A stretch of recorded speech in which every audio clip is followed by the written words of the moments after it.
what I love about talking to you and figuring out how you find certain properties, because what you're looking for, they're not always on the market. The kind of property you want isn't always there. Yeah. What are some of your tips on how you find the ideal property? Once you've done your research, you've identified where you want to buy, what you want to buy, and what the ideal, I guess, property is to purchase. You've identified your specific niche.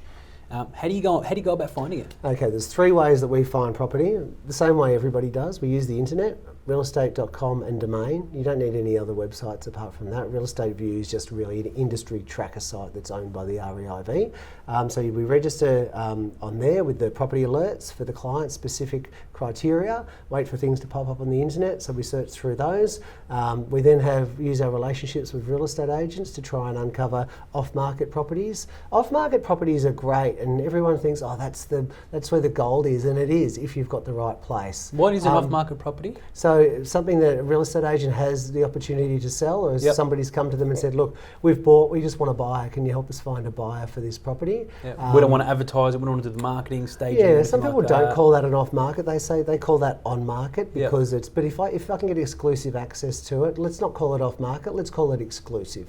An exclusive property through a real estate agent, and our relationships help to create that sort of stuff. We've been doing that for the last 16 years. And the third thing we do is we'll go out there and we'll do letterbox drops to properties. So at the moment I've got a young client, he lives in Gisborne, he's looking for a property, he works in North Melbourne, and one of the Vic Track sites, an electrical contractor with the railways, and goes around to different states doing things with that business.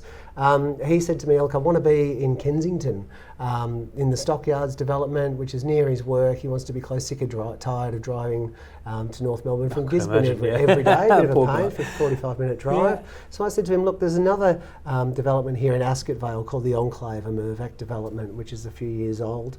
Go and have a drive around that, see what you think. So he said, yeah, I like it. So I've gone out and done letterbox drops to that complete development twice.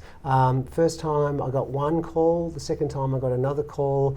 So I've taken him to the first one, liked it, but the owner wanted probably $150,000 to $200,000 more than what it's worth, so we said no thank you. One we went to the other day, the owner's more realistic with price, he's probably only 50 over, so that's going to be one we can negotiate on. He said yes to that, we like it, but then a real estate agent has also given me an off-market up around the corner, which we're going to next Thursday. So in that block we've got 3 opportunities, all of them are off-market, 2 I've found through a letterbox drop, and 1 through a real estate agent. So this is the utopia situation that we like to create. It's a competitive market out there at auctions, so if we can avoid finding properties that are generated competition by the real estate agent and the internet, then that's a great situation for our client. Opportunities you don't get just by going on realestate.com. Yeah, it usually means if a person's willing to do that through a real estate agent, they're a motivated seller for a reason, and there's a good opportunity to negotiate a good result. 100%. So we've got some real gems. So before people get into purchasing a property,